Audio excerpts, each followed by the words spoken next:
স্বাগত জানাচ্ছি। আমি এই মুহূর্তে আছি সাতক্ষীরা থানার ঠিক পূর্ব পাশে। আমার পাশে যাকে দেখতে পাচ্ছেন ইনার নাম ক্ষিতীশ দাস। ইনার বাড়ি এই সাতক্ষীরা সদরের বাঁশদা ইউনিয়নের ভবানীপুর গ্রামে। উনি আজকে সাতক্ষীরা সদর থানায় একটি অভিযোগ দায়ের করেছেন উনার আপন বৌমা অর্থাৎ ছেলের বউয়ের বিরুদ্ধে এবং স্থানীয় সজল নামের এক ছেলের বিরুদ্ধে। চলুন যে ক্ষিতীশ দাস তিনি কেন তার সেই আপন বৌমা এবং স্থানীয় যে ছেলে সজল তার বিরুদ্ধে এই থানায় লিখিত অভিযোগ দিলেন এটা জানার চেষ্টা করি। এছাড়া আমি আরও একটা বিষয় জানিয়ে রাখি যে এই ক্ষিতীশ দাস ইনি কিন্তু হিন্দু সম্প্রদায়ের মানুষ, ইনার বৌমাও কিন্তু হিন্দু। আর এই যে সজল এ কিন্তু মুসলমান সম্প্রদায়ের মানুষ। আমরা যতটুকু জেনেছি যে এই সজলের সাথে ইনার বিধবা স্ত্রী অর্থাৎ ইনার ছেলে মারা যাওয়ার পরে বৌমা কিন্তু ইনাদের বাড়িতে থাকতেন এবং এরপরে এই সজলের সাথে তার বৌমা পরক্রিয়ায় জড়িয়ে পড়ে। তো আসলে কি ঘটনা কিভাবে ঘটলো এইসব কাহিনী আর কেনই বা তিনি এই থানায় এসে লিখিত অভিযোগ দিচ্ছেন, চলুন তার মুখ থেকে বিস্তারিত জেনে আসি। আচ্ছা চাচা, আসলে আজকে আপনি থানায় এসেছেন অভিযোগ দিতে, আসলে কি ঘটনার প্রেক্ষিতে আপনি এই থানায় আজকে আসলেন? আপনি তো অনেক গরিব মানুষ, অসহায় মানুষ, হিন্দু সম্প্রদায়ের মানুষ, তো আমাদেরকে একটু বলেন যে আসলে কি সমস্যাটা আপনার হয়েছে। সংসারে আমার একটা ছেলে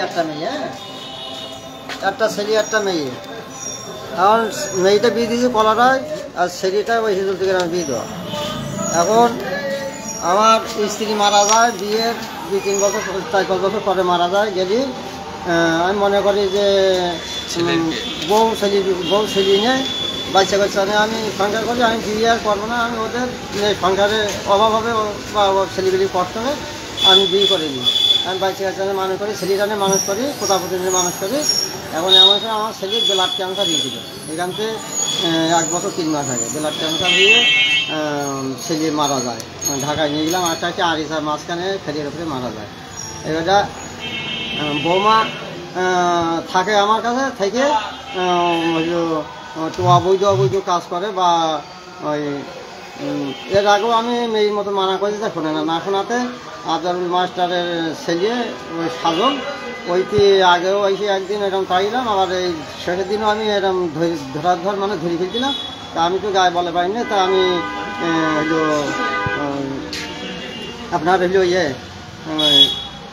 ও চিনিয়েছে বাবা ধরছিলাম, তার ধরতে হয়নি গার বলে। তারপরে ওই থাকার পরে বৌমা আমার বাড়িতে অনেক কিছু জিনিসপাতি টাকা নেয়, পয়সা নেয়, সেই সোনা চেন নিয়ে চলে যায়।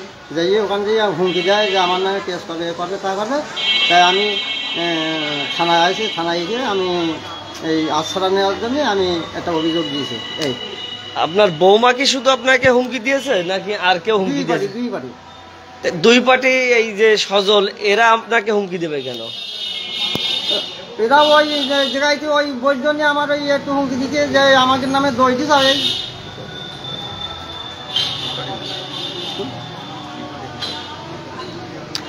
আবার তারপরে এইবারটা ওই হুমকি দেওয়ার পরে তা আমি তো খুব ভয় খেয়ে গেলাম যে আমি সত্যি ধরেছি। তারপরে আমার দই দিতেছে, তাই আমি ওই পরে দেখি যে রেকার্ডিং ওরা নিজেরা রেকার্ডিং করেছে, প্রীতির ভালোবাসার রেকার্ডিং। সেই রেকার্ডিংটা পরে পালি রেকার্ডিংটা যখন সবার জায়গায় বা ওগুলো কানে উঠলো, ছেলের কানে মেয়ের কানে, তখন ওরা নরম কেটে গেল। নরম কেটে যাওয়ার পরে এবার আমি মনে চিন্তা করলাম যে আমি একটু থানায় যে একটু আশ্রয় নেই বা থানায়।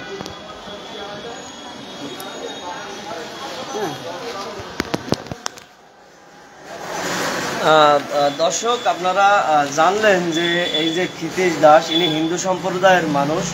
আমি যেটা জেনেছি আর লিখিত অভিযোগে যে বিষয়টা জানানো হয়েছে যে ইনার যে বৌমা, ইনাদের বৌমার বাবার বাড়ি হলো চন্দনপুর, তো হিজলদি চন্দনপুর ইউনিয়নের হিজলদি গ্রামে।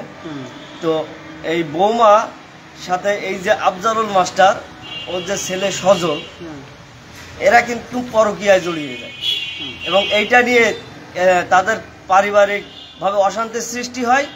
এর পরবর্তীতে বৌমা কিন্তু এই বাড়ি থেকে বাবার বাড়ি চলে যায় এবং বাবার বাড়ি চলে যেয়ে কিন্তু যে ওই বৌমাকে নানা রকম অপবাদ দেওয়া হচ্ছে, সে কোনো অন্যায় করেনি, এরকম অভিযোগে এই অসহায় মানুষের উপরে কিন্তু চাপ প্রয়োগ করতে থাকে।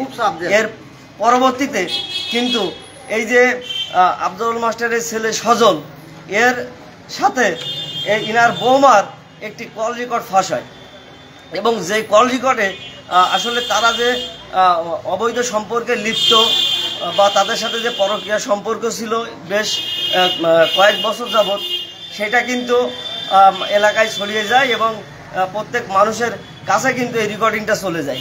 এর পরবর্তীতে এই রেকর্ডিং যাওয়ার ফলে এই যে সজল, সে কিন্তু এই যে হিন্দু এই অসহায় মানুষটাকে কিন্তু বিভিন্নভাবে হুমকি দামকি দেওয়া শুরু করে। সজলের দাবি যে এই যে রেকর্ডিং তার শ্বশুর ফাঁস করে দিয়েছে। এর ফলে কিন্তু এই ব্যক্তিটা চরম আতঙ্কে আছে এবং যেহেতু বৌমা বাড়ি থেকে জিনিসপত্র টাকা পয়সা নিয়ে সেই চন্দনপুর ইউনিয়নের হিজলদি গ্রামে চলে গেছেন, এর ফলে সে আর্থিকভাবে ক্ষতিগ্রস্ত হয়েছেন। এছাড়া সে যেহেতু ঋষি সম্প্রদায়ের মানুষ, এলাকায় অল্প সংখ্যক মানুষ বসবাস করে ঋষি সম্প্রদায়ের, আর এই যে আফজালুল মাস্টার এবং আফজালুল মাস্টারের এই যে ছেলে, এরা এলাকায় অনেক প্রভাবশালী। তারা কিন্তু ক্রমাগত এই বিষয়টা নিয়ে এই ঋষি সম্প্রদায়ের এই মানুষটাকে হুমকি দিচ্ছে এবং চাপ প্রয়োগ করছে এবং বিভিন্নভাবে ক্ষতি করার চেষ্টা করছে। তো আমি প্রত্যাশা করি, যেহেতু থানায় লিখিত অভিযোগ হয়েছে, থানা প্রশাসন, পুলিশ প্রশাসন এবং কর্তৃপক্ষ বিষয়টি আমলে নিয়ে একটি সুষ্ঠু সমাধান দেবেন, এমনটাই কিন্তু প্রত্যাশা করছি। ধন্যবাদ সকলকে।